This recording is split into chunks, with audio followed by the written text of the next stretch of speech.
Welcome back, students. So let us continue the chapter Discovering That. The saga continues. In the last module, we had discussed about Howard Carter, his discovery, his analysis, and lastly, when the dead body mummy had been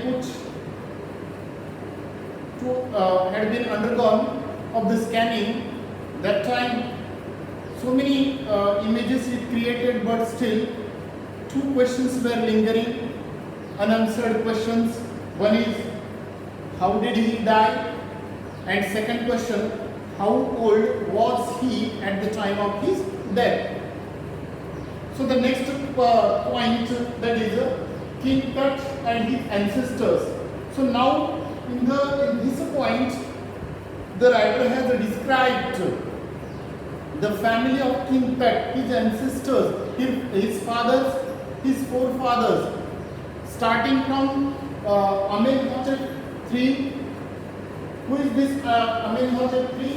That he is the father or grandfather of King Tut. It is not specifically defined that father or grandfather, right? And especially his period was considered as the golden period. He ruled over Egypt almost 4 decades of years, right? So that's why the golden period. So then Amenhotep IV, right? It means this man Amenhotep III was succeeded by Amenhotep IV, and he was really a strange king. Why? Because he had took certain decisions. So that's why, especially that this king, his period, his tenure was really a kind of a strange era or the time in the history of ancient Egypt. First of all, what he did, the new pharaoh, it means this man Amenhotep IV, new pharaoh, what he did, that he promoted the worship of Aten. Promoted the worship of Aten, the sun disk, the god, and this is the first thing that he did. That he promoted the worship of Aten, the sun disk. Second is decision that he took, that he changed his name to Akhenaten. He changed his name to Akhenaten. Who? This Amenhotep IV changed name to Akhenaten. Then one more decision, that he changed his religious capital from the city of Thebes to Akhetaten. The city of Akhetaten means Thebes to Akhetaten. That he changed his religious capital.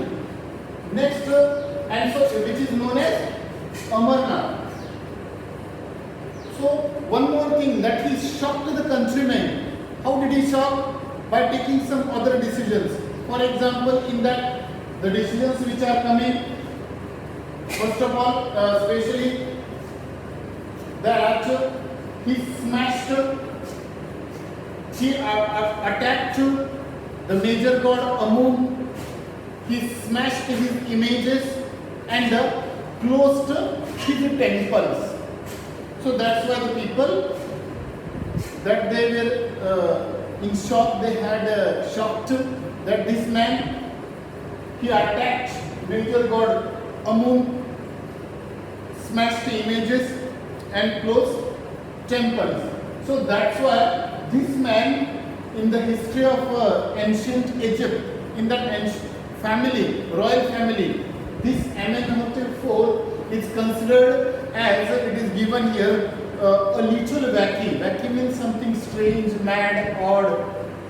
Later on he meant a little wacky.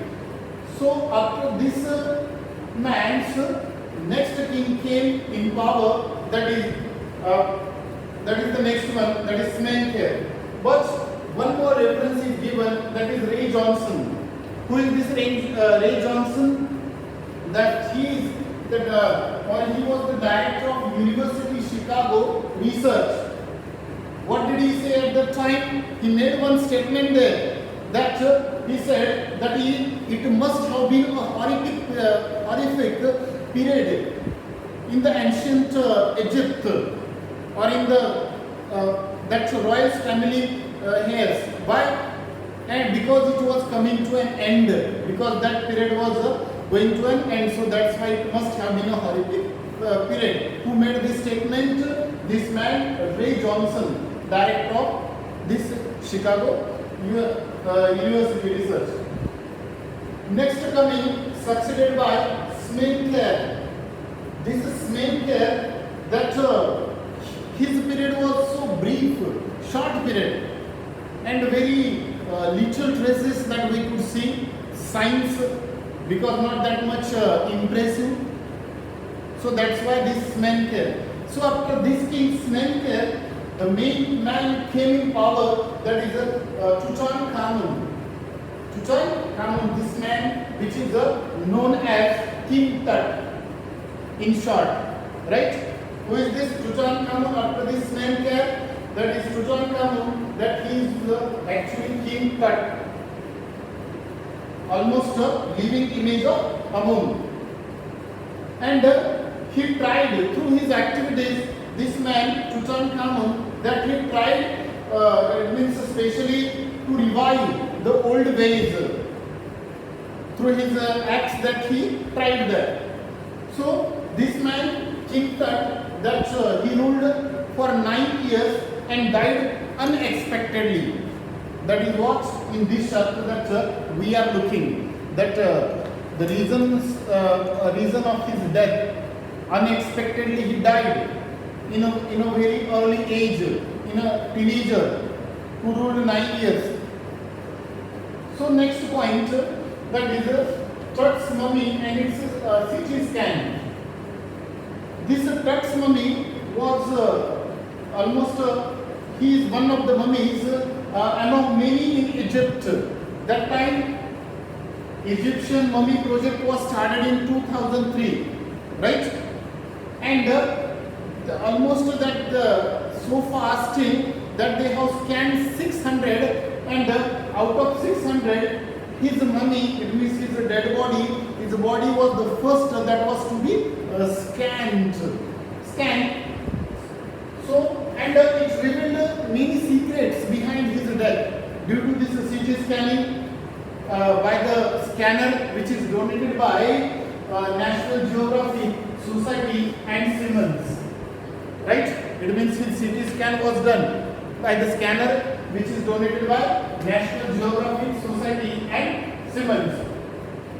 And his dead body, with the help of this scanning, dead body was scanned, each and every part from the head to toe, each and every part that they measured, that they scanned, almost creating 700 digital X-ray images. You can imagine that CT scan, it produced 1700 digital X-ray images in cross section, right? In cross section with some intricate details or structures. It had produced each and everything, all the images just like in slices, right? 1700 images that it had produced to reveal the details or the particulars behind his death. So then almost after that probe began. A team of almost specialists that they began their probe, their next investigation that they started, which includes in that team specific teams. For example, some members are given, that is a radiology specialist in radiology, forensic department, and the people from anatomy department, so that they started their probe in this way, right? So this is what the 2 points that we have seen in short. So now after this one, we have to see only one point that is remaining, which is related with this one, that's mummy and its CT can. At last, what happened?